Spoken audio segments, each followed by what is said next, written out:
Setiap hari akulah yang merawatnya. Dan tidak bosan dengan aroma antiseptik di hidungku setiap hari. Tapi inilah kisahku, pernikahanku. Dengan Tuan Tan amat sangat sedih ketika yang lain bisa meraskan malam pertama, bisa bercumbu bersama. Kali ini aku hanya bisa memandangi beliau yang saat ini sedang kritis terbaring di rumah sakit.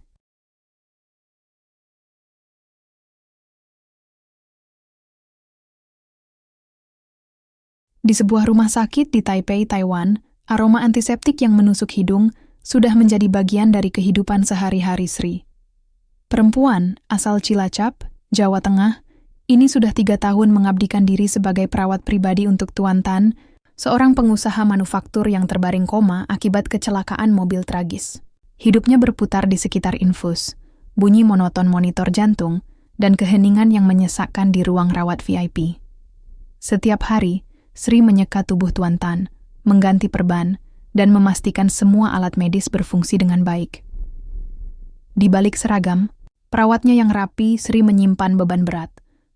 Setiap sen uang yang ia kumpulkan, ia kirimkan untuk membiayai sekolah kedua adiknya dan pengobatan ibunya yang sakit-sakitan di kampung.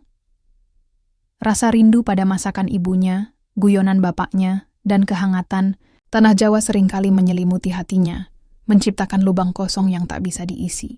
Namun, ia tak pernah mengeluh. Di samping ranjang Tuan Tan, ia menemukan cara untuk melipur lara. Ia akan duduk di kursi kecil, menggenggam tangan Tuan Tan yang terasa dingin, dan mulai bercerita. Ia mengisahkan tentang persawahan di desanya yang menghijau, tentang indahnya pantai Teluk Penyu, tentang resep sambal terasi buatan ibunya, dan tentang mimpi sederhananya untuk memiliki warung makan di kampung halaman. Ia tak tahu apakah Tuan Tan mendengarnya, tapi bagi Sri, itu adalah cara untuk tetap terhubung dengan jiwanya yang perlahan terasa terkikis oleh kesepian. Suatu sore yang muram, Nyonya Tan, istri Tuan Tan, memanggil Sri. Wajahnya yang keriput, terlihat lelah, sorot matanya yang biasanya tajam kini dipenuhi keputusasaan. "Sri," ucapnya dengan suara serak, "saya sudah tidak sanggup lagi. Dokter mengatakan Tuan Tan tidak akan pernah sadar." Air mata Nyonya Tan menetes, membasahi kerudungnya. "Saya tahu ini mungkin terdengar gila, tapi saya ingin kamu menikah dengan Tuan Tan." Sri terhenyak. Otaknya seolah berhenti bekerja. Lidahnya keluh. "Nyonya," ucapnya terbata-bata.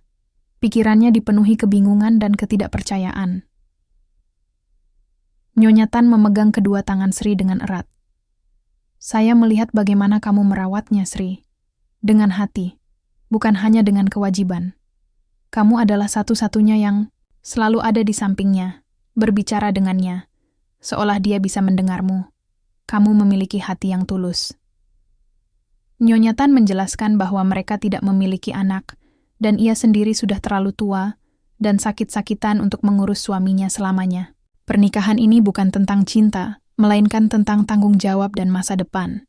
Dengan menikahi Tuan Tan, Sri akan mendapatkan hak waris yang sah, yang mana itu akan menjamin Sri bisa merawat Tuan Tan dengan layak di rumah, tanpa harus khawatir tentang biaya.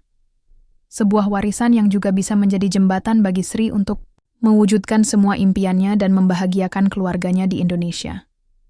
Pilihan itu terasa seperti jurang di hadapan Sri. Di satu sisi, ia merasa jijik dan terhina. Menikahi seorang pria yang tak sadarkan diri terasa seperti menodai kesucian pernikahan. Rasanya seperti menjual diri, meski dengan alasan mulia. Namun di sisi lain, ia melihat ini sebagai satu-satunya jalan keluar dari lilitan kemiskinan yang mencekik keluarganya. Ia membayangkan wajah ibunya yang tersenyum saat bisa membeli obat tanpa harus berutang. Ia membayangkan adik-adiknya bisa melanjutkan sekolah hingga sarjana.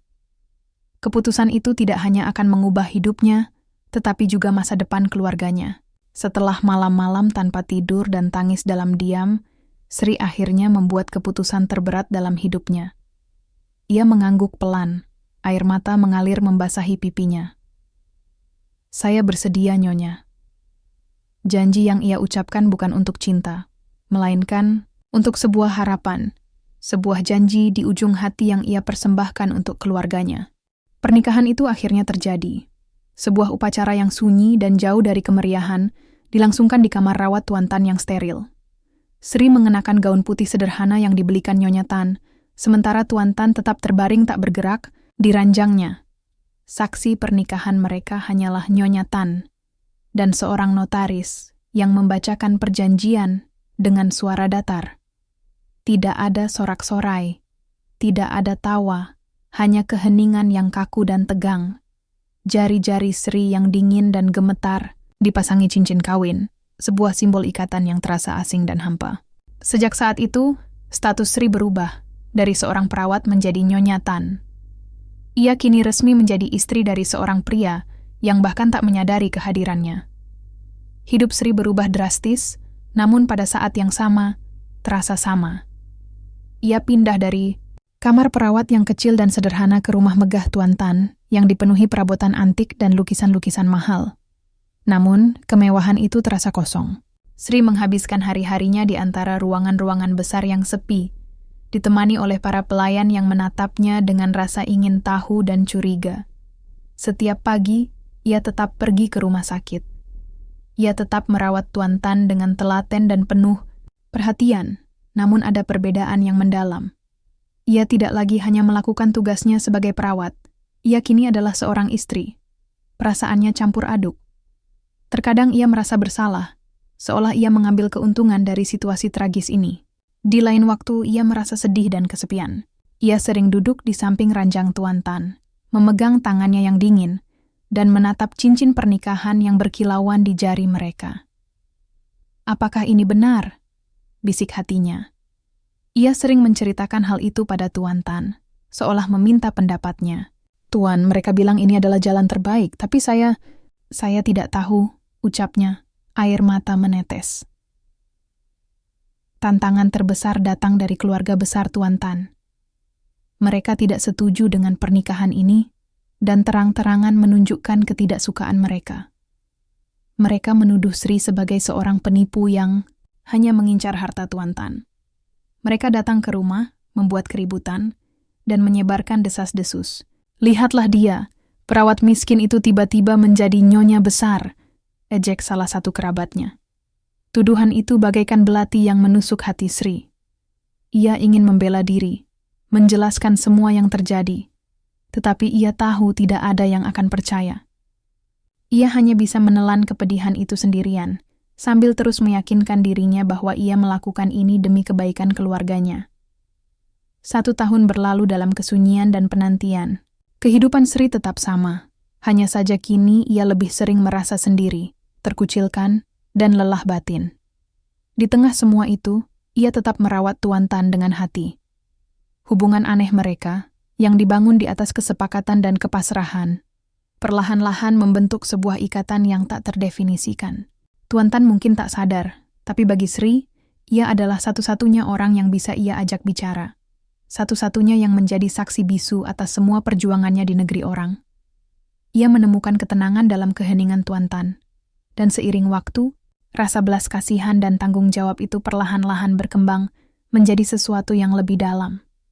Tanpa ia sadari, ia mulai berharap keajaiban datang, bukan lagi demi uang atau status, melainkan demi sebuah kesempatan untuk mengenal pria yang kini menjadi suaminya. Harapan itu, meski samar dan jauh, menjadi satu-satunya cahaya dalam kegelapan yang ia hadapi. 1 tahun yang panjang telah berlalu sejak Sri resmi menjadi istri Tuan Tan. Rutinitasnya tidak berubah. Setiap sore, setelah makan malam, ia kembali ke kamar rawat Tuan Tan, yang kini telah dipindahkan ke ruang perawatan khusus di rumah mereka. Ia akan duduk di samping ranjang, memegang tangan suaminya, dan membaca. Malam itu, ia membaca sebuah buku puisi berbahasa Mandarin, yang sering ia pinjam dari perpustakaan kecil di rumah. Suasana terasa sunyi, hanya ada suara napas Tuan Tan yang teratur dan gemerisik kertas saat Sri membalik halaman. Tiba-tiba Sri merasakan sesuatu. Genggaman tangan Tuan Tan yang selama ini selalu lemas dan dingin, kini terasa sedikit lebih erat. Jantung Sri berdebar kencang. Ia mengira itu hanya kejang, otot biasa. Hal yang sering terjadi pada pasien koma. Namun, genggaman itu tidak lepas. Jari-jari Tuan Tan bergerak, seolah-olah mencoba membalas genggamannya. Sri menatap wajah suaminya, Matanya yang selama ini tertutup rapat, kini perlahan-lahan mulai terbuka. Bola mata yang selama ini kosong, kini menatap lurus ke arahnya, dipenuhi kebingungan. "Tuan," bisik Sri. Suaranya tercekat di tenggorokan. Air mata kebahagiaan dan kelegaan membanjiri matanya. Ia tak bisa menahan haru. Tuan Tan menatapnya, bingung, lalu pandangannya beralih ke cincin pernikahan di jari manis mereka berdua. Tiba-tiba, ia menarik napas dalam dan mengucapkan kata pertama setelah 1,5 tahun terbaring tak berdaya. "Siapa?" "Kau," teriakan Sri memanggil perawat dan dokter yang sudah disiagakan di rumah, membuat suasana hening pecah. Setelah pemeriksaan yang intens, dokter memberikan kabar yang tak terduga. Ini keajaiban. Pasien menunjukkan respons penuh. Ia sadar. Ucap dokter, matanya berbinar takjub. Beberapa minggu berikutnya adalah masa-masa penuh penyesuaian. Tuan Tan harus menjalani terapi fisik dan memulihkan ingatan yang perlahan kembali. Ia seperti terlempar dari masa lalu ke masa depan. Saat Tuan Tan sudah bisa berkomunikasi dengan baik, Nyonya Tan dan Sri duduk bersamanya. Dengan sabar, Nyonya Tan menceritakan semua yang terjadi, kecelakaan tragis, koma yang panjang, dan pernikahan Tuan Tan dengan Sri. Sri menunduk, takut akan reaksi suaminya. Awalnya, Tuan Tan tidak bisa menerima kenyataan itu. Ia seorang pria terpandang, menikahi seorang perawat yang usianya jauh lebih muda, apalagi saat ia tak sadarkan diri. "Mengapa? Kenapa kamu melakukan ini?" tanyanya pada Nyonya Tan, tatapannya dingin. Lalu beralih pada Sri. "Kamu? Siapa kamu?" Sebenarnya, sikapnya terhadap Sri sangat dingin dan menjaga jarak. Tuan Tan menolak berbicara dengannya, makan bersama, bahkan menolak jika Sri yang merawatnya. Ia bersikeras mempekerjakan perawat lain. Sri menerima semua itu dengan tabah. Ia tahu, butuh waktu bagi Tuan Tan untuk menerima kenyataan pahit ini. Ia hanya terus merawatnya dari jauh, memastikan semua kebutuhannya terpenuhi, dan berdoa dalam hati. Ia sadar, ia tidak bisa meminta cinta dari pria yang ia nikahi karena sebuah perjanjian. Ia hanya bisa memberikan ketulusannya, dan menantikan apakah suatu saat nanti, pria itu akan melihatnya bukan sebagai sosok penipu, melainkan sebagai sosok yang tulus mencintainya. Seiring berjalannya waktu, Tuan Tan mulai melunak.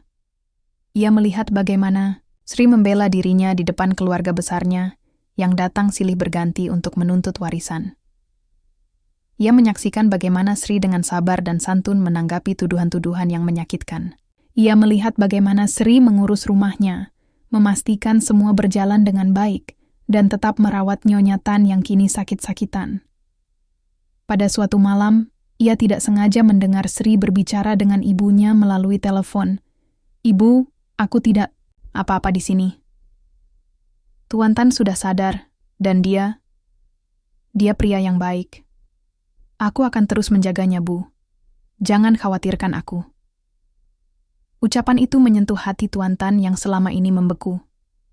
Ia mulai melihat Sri bukan hanya sebagai sosok yang ia nikahi secara paksa, melainkan sebagai seorang wanita yang tulus dan penuh kasih. Perlahan, hati Tuan Tan yang selama ini beku mulai mencair. Ia mengamati Sri dari jauh, melihat bagaimana wanita itu dengan sabar mengurus segala hal di rumah, menghadapi tatapan sinis dari keluarga besarnya, dan yang paling utama, bagaimana ia tetap setia merawatnya bahkan ketika ia bersikap dingin. Tuan Tan mulai menyadari bahwa ketulusan Sri bukan sekadar sandiwara. Sri adalah sosok yang sama yang setiap hari berbicara kepadanya saat ia koma. Sosok yang membacakan buku. Sosok yang menceritakan tentang desa kecilnya di Cilacap dengan mata berbinar. Ia melihat cinta yang tak pernah ia minta, namun diberikan dengan tulus oleh seorang wanita yang ia nikahi tanpa kesadaran. Suatu sore, Tuan Tan meminta Sri untuk menemaninya berjalan-jalan di taman belakang. Mereka duduk di sebuah bangku di bawah pohon beringin yang rindang. Angin sepoi-sepoi berembus, menggerakkan dedaunan. Untuk pertama kalinya, Tuan Tan memulai percakapan yang tulus. "Sri," ucapnya, suaranya pelan dan ragu. "Maafkan saya bersikap buruk padamu." Sri menatapnya, hatinya berdebar kencang. Ia mengangguk pelan, air mata menetes. "Saya mengerti, Tuan. Saya tidak pernah menyalahkan Tuan. Tuan Tan menggenggam tangan Sri yang berada di atas pangkuannya. Saya tahu ini mungkin terdengar aneh, tapi saya mulai mencintaimu. Wajah Sri memerah. Ia tidak pernah menyangka akan mendengar kalimat itu keluar dari bibir suaminya. Saya juga Tuan, jawabnya terbata-bata. Saya selalu berdoa agar Tuan sadar, bukan karena uang atau harta, tapi karena saya tidak ingin Tuan pergi. Saya ingin Tuan sehat dan bisa kembali menjalani hidup Tuan. Sejak hari itu, hubungan mereka berubah drastis. Dinding es di antara mereka runtuh. Tuan Tan yang dulunya kaku dan pendiam, kini menjadi lebih hangat dan terbuka. Ia mulai belajar bahasa Indonesia dari Sri, yang sering ia sebut sebagai bahasa cinta. Mereka menghabiskan waktu berjam-jam di taman, saling bercerita tentang masa lalu mereka. Sri menceritakan masa kecilnya yang sederhana di desa, perjuangan keluarganya, dan mimpi-mimpinya yang nyaris terkubur. Tuan Tan menceritakan tentang ambisinya membangun perusahaan dari nol, kegagalan yang pernah ia alami, dan kesepian yang ia rasakan di puncak kesuksesan. Tuan Tan juga mulai aktif kembali di perusahaannya, namun kali ini ia tidak lagi fokus pada pekerjaan. Ia lebih banyak meluangkan waktu untuk Sri. Mereka pergi berlibur ke pantai, mengunjungi pasar malam, dan mencoba masakan-masakan baru. Sri memperkenalkan Tuan Tan pada budaya Jawa, sementara Tuan Tan menunjukkan keindahan Taiwan yang belum pernah Sri lihat. Mereka tertawa, berbagi cerita, dan menemukan kebahagiaan dalam hal-hal kecil. Kisah cinta mereka menjadi perbincangan, baik di media lokal maupun di kalangan sosialita Taiwan. Banyak yang mencibir, tetapi banyak juga yang terharu. Janji di ujung hati adalah janji yang tak terucap, janji yang lahir dari sebuah kesepakatan aneh, namun tumbuh menjadi cinta sejati. Cinta yang dibangun di atas ketulusan, kesabaran, dan pengorbanan. Mereka membuktikan bahwa cinta sejati tidak mengenal status, usia, atau bahkan kondisi fisik. Pada akhirnya, Sri tidak hanya menemukan harta, tetapi juga menemukan kebahagiaan sejati. Ia tidak lagi menjadi seorang TKW yang berjuang di negeri orang, melainkan seorang istri yang dicintai dan dihargai. Dan Tuan Tan, yang dulunya terbaring tak berdaya, kini menemukan kembali makna hidupnya. Ia menemukan cinta yang tulus dan murni. Cinta yang tidak hanya menyembuhkannya secara fisik, tetapi juga mengisi hatinya yang kosong. Mereka bersama membangun sebuah keluarga yang harmonis, membuktikan bahwa janji yang lahir di ujung hati akan selamanya hidup. Waktu terus bergulir, membawa Tuan Tan dan Sri pada babak baru dalam hidup mereka. Hubungan yang dulu diawali dengan kebohongan, paksaan, dan kesepian, kini telah mekar menjadi cinta yang tulus. Mereka memutuskan untuk meninggalkan rumah sakit sepenuhnya dan menjalani kehidupan normal. Rumah mewah Tuan Tan yang dulunya terasa hampa, kini dipenuhi dengan tawa dan kehangatan. Sri, dengan tangannya yang terampil, mengubah suasana rumah. Ia menanam bunga-bunga tropis di taman belakang, memasak masakan Indonesia yang harum, dan mengisi setiap sudut rumah dengan kenangan-kenangan manis yang mereka ukir bersama. Namun, tidak semua berjalan mulus. Sisa-sisa badai masa lalu masih membayangi mereka. Keluarga besar Tuan Tan terus melancarkan serangan. Mereka mengajukan tuntutan hukum, menuduh Sri melakukan penipuan dan memaksa Tuan Tan menikahinya saat ia tidak sadarkan diri. Mereka ingin Sri diceraikan dan diusir dari rumah. Sri merasa tertekan, namun ia tidak lagi sendirian. Tuan Tan berdiri tegak di sisinya. "Kamu adalah istriku, Sri. Tidak ada yang bisa mengubah itu," ucap Tuan Tan suatu sore, memegang tangan Sri dengan erat. "Kita akan menghadapi ini bersama." Tuan Tan, dengan kecerdasan dan pengaruhnya sebagai pengusaha, menghadapi semua tuntutan hukum dengan tenang. Di ruang sidang, ia memberikan kesaksian yang mengejutkan. Ia menceritakan bagaimana ia merasa Sri adalah satu-satunya orang yang tulus merawatnya, bahkan saat ia koma. Ia bersaksi bahwa ia menikah dengan Sri atas dasar cinta. Sebuah cinta yang ia temukan saat ia berada di ambang kematian. Kesaksiannya, yang dibacakan di depan keluarga yang tamak, menjadi pukulan telak. Media meliput kisah mereka secara besar-besaran, mengubah persepsi publik dari tuduhan negatif menjadi kisah cinta sejati yang menginspirasi. Kasus itu akhirnya dimenangkan Tuan Tan dan Sri. Keluarga Tuan Tan, yang tak lagi memiliki hak atas harta Tuan Tan, akhirnya menyerah dan menjauh. Di tengah semua gejolak itu, Tuan Tan dan Sri menemukan kebahagiaan mereka. Tuan Tan, yang dulu kaku dan terlalu fokus pada pekerjaan, kini lebih santai. Ia meluangkan waktu untuk belajar memasak masakan Jawa dari Sri.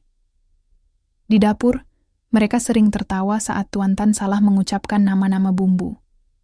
Sri mengajarkannya membuat nasi goreng, rendang, dan soto. Sebaliknya, Tuan Tan menunjukkan kepada Sri keindahan Taiwan. Mereka mendaki gunung, mengunjungi pasar malam, dan menjelajahi pedesaan.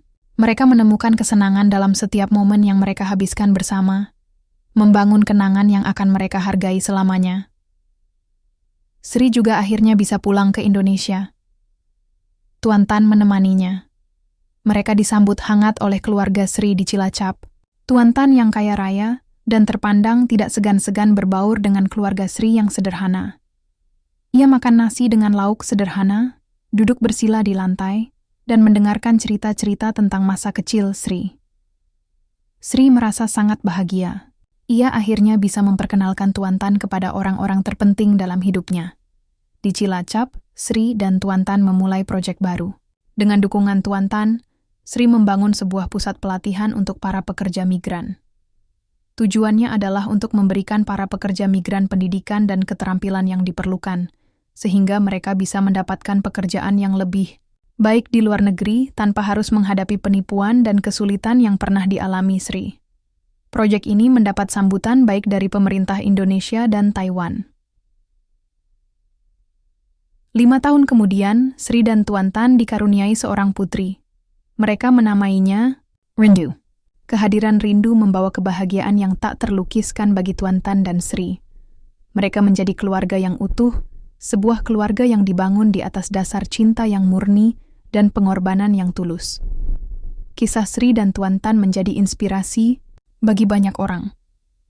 Kisah mereka membuktikan bahwa cinta sejati tidak mengenal batas, status sosial, atau usia. Cinta yang sejati adalah cinta yang datang dari hati, yang dibangun di atas ketulusan, kesabaran, dan pengorbanan. Sri, yang dulunya adalah seorang TKW yang berjuang, kini menemukan rumah dan cintanya. Dan Tuan Tan, yang dulunya terbaring tak berdaya, kini menemukan makna hidupnya yang sesungguhnya. Mereka bersama, selamanya, mengukir kisah cinta yang tak terduga, sebuah janji yang lahir di ujung hati. Tahun demi tahun berlalu. Rindu, putri sematawayang Tuan Tan dan Sri, tumbuh menjadi anak yang cerdas dan ceria. Ia adalah perpaduan sempurna dari kedua orang tuanya. Wajahnya yang mirip ayahnya, namun memiliki mata Sri yang hangat dan senyumnya yang selalu memancarkan ketenangan. Kehadiran Rindu menyempurnakan kebahagiaan keluarga kecil ini. Tuan Tan, yang dulunya adalah pengusaha kaku yang dingin, kini lebih sering menghabiskan waktu di rumah. Ia belajar menjadi ayah yang lembut, mengantar Rindu ke sekolah, dan membacakan dongeng sebelum tidur. Pemandangan Tuan Tan yang menyuapi putrinya dengan masakan Jawa buatan Sri adalah pemandangan sehari-hari yang menghangatkan hati. Namun, cinta mereka tidak hanya berpusat pada keluarga. Tuan Tan dan Sri menyadari bahwa mereka memiliki tanggung jawab yang lebih besar. Mereka ingin memastikan tidak ada lagi Sri-Sri lain yang harus melalui jalan berliku seperti yang mereka jalani. Dengan dana dari perusahaan Tuan Tan, mereka mendirikan sebuah yayasan sosial. Nama yayasan itu adalah Janji Hati. Misi yayasan ini adalah untuk membantu para pekerja migran, khususnya dari Asia Tenggara, dengan memberikan pelatihan keterampilan, edukasi hukum, dan dukungan moral. Di bawah naungan yayasan, Sri dan Tuan Tan membangun pusat pelatihan di Jakarta dan Taipei. Sri, yang fasih berbahasa Indonesia dan Mandarin, menjadi jembong antara dua budaya. Ia menceritakan kisahnya kepada para pekerja migran, memberikan mereka harapan dan motivasi. Hidup ini bukan tentang seberapa banyak uang yang kita hasilkan, tapi tentang seberapa banyak hati yang kita sentuh, ucap Sri dalam setiap ceramahnya. Para peserta pelatihan diajarkan keterampilan baru, mulai dari bahasa asing, perawat, hingga keterampilan memasak. Mereka juga diberikan bimbingan hukum agar tidak mudah ditipu oleh agen-agen nakal. Kisah Sri, yang dulunya seorang TKW dan kini menjadi pendiri yayasan, menginspirasi banyak orang. Tuan Tan, yang juga aktif di yayasan, sering berbagi kisah hidupnya.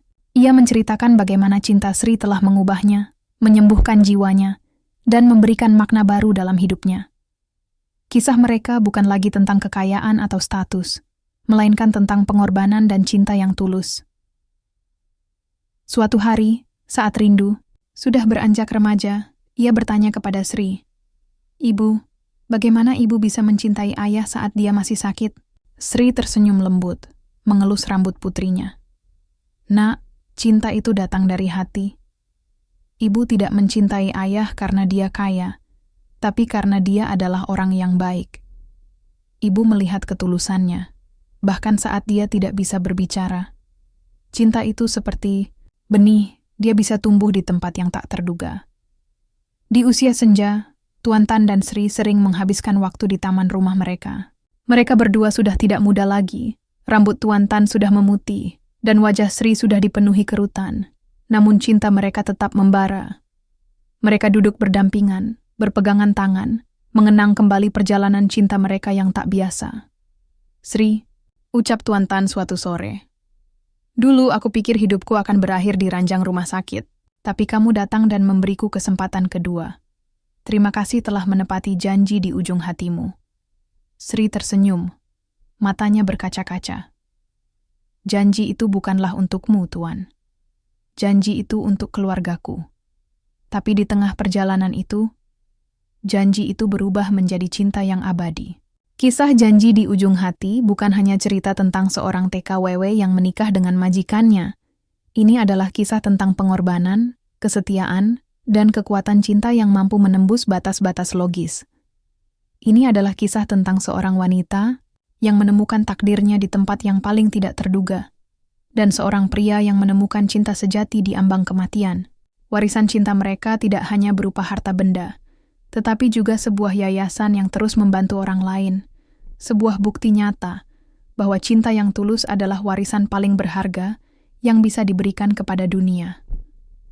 Kisah mereka akan terus hidup, menginspirasi generasi yang akan datang untuk percaya pada kekuatan janji yang lahir dari lubuk hati.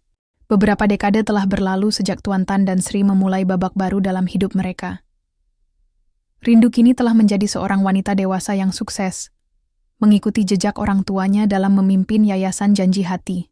Ia melanjutkan misi ayahnya untuk menciptakan kesempatan bagi para pekerja migran dan misi ibunya untuk menyebarkan cinta dan harapan. Rindu sering mengunjungi Indonesia dan Taiwan, membawa pesan-pesan inspiratif tentang ketabahan, pengorbanan, dan kekuatan cinta. Suatu sore yang cerah, saat matahari senja memancarkan warna keemasan, Tuan Tan dan Sri duduk di kursi roda mereka, berdampingan di taman belakang rumah. Rambut mereka sudah sepenuhnya memutih, dan kulit mereka dipenuhi keriput. Tangan mereka yang keriput saling menggenggam, sama seperti saat pertama kali mereka bertemu di ranjang rumah sakit. Angin sepoi-sepoi berhembus, menggerakkan dedaunan dan membawa aroma harum bunga-bunga tropis yang ditanam Sri puluhan tahun lalu. "Masih ingat, Sri?" bisik Tuan Tan. Suaranya serak namun hangat. "Saat pertama kali aku sadar, aku tidak tahu siapa kamu. Aku pikir kamu adalah malaikat." Sri tersenyum. Matanya memancarkan kebahagiaan. "Saya juga, Tuan. Saya pikir saya hanya akan menjadi bayangan di sampingmu." Mereka berdua terdiam, membiarkan kenangan-kenangan manis berputar di benak mereka. Mereka mengingat kembali semua cobaan dan tantangan yang telah mereka hadapi. Tatapan, sinis keluarga besar, perjuangan hukum yang melelahkan, dan stigma sosial. Namun, mereka juga mengingat momen-momen indah yang telah mereka ukir. Tawa rindu yang menggema di rumah, perjalanan ke Cilacap, dan saat-saat mereka memasak bersama di dapur. Tiba-tiba Tuan Tan terbatuk. Nafasnya mulai tersengal. Sri memegangnya dengan erat. "Tuan, tidak apa-apa," bisiknya. Air mata mengalir di pipinya. Tuan Tan menggelengkan kepalanya. Aku bahagia, Sri. Aku menemukan cintaku, dan aku menemukan arti hidupku. Ia menatap Sri dengan mata penuh cinta. Janji yang kamu buat untuk keluargamu adalah janji terbaik yang pernah dibuat, karena dari janji itu lahir cinta kita. Nafas Tuan Tan semakin melemah. Jaga dirimu baik-baik, Sri, bisiknya, suaranya nyaris tak terdengar. Ia tersenyum terakhir kali, sebuah senyum yang penuh cinta dan ketenangan, lalu menutup matanya. Tangan Tuan Tan yang menggenggam tangan Sri perlahan-lahan menjadi dingin. Sri memeluk Tuan Tan, menangis dalam diam. Dunia seolah berhenti berputar. Hari-hari yang dilalui Sri setelah kepergian Tuan Tan terasa hampa. Rumah yang dulunya penuh kehangatan kini terasa sunyi. Rindu dan keluarganya menemani Sri, memberikan dukungan dan cinta. Namun, Sri tahu, ada bagian dari dirinya yang telah pergi bersama Tuan Tan. Beberapa bulan kemudian, Sri memutuskan untuk kembali ke Cilacap. Ia ingin memenuhi janji yang dulu ia buat pada dirinya sendiri. Janji yang kini telah menjadi sebuah warisan cinta. Ia membeli sebidang tanah di samping rumah orang tuanya dan membangun sebuah panti jompo. Ia menamainya Panti Jompo Janji Hati. Di sana, ia merawat orang-orang tua dengan cinta yang sama seperti ia merawat Tuan Tan. Ia menceritakan kisah-kisah indah tentang cintanya yang tak biasa, memberikan harapan dan inspirasi bagi mereka yang merasa sendiri. Di Panti Jompo itu Sri menemukan kedamaian. Ia menghabiskan sisa hidupnya dengan berbagi cinta dan kebaikan. Setiap pagi, ia duduk di taman, menatap langit senja, dan mengingat kembali janji yang dulu ia buat, janji yang mengubah hidupnya. Kisah Janji di Ujung Hati tidak hanya berakhir dengan kepergian Tuan Tan. Kisah ini berlanjut dalam setiap senyuman yang diberikan Sri kepada orang-orang tua di Panti Jompo, dalam setiap cerita yang ia bagikan, dan dalam setiap langkah rindu yang melanjutkan misi orang tuanya. Ini adalah kisah tentang bagaimana cinta yang tulus tidak pernah berakhir, melainkan menjadi warisan yang terus mengalir, menyentuh hati banyak orang, dan mengubah dunia.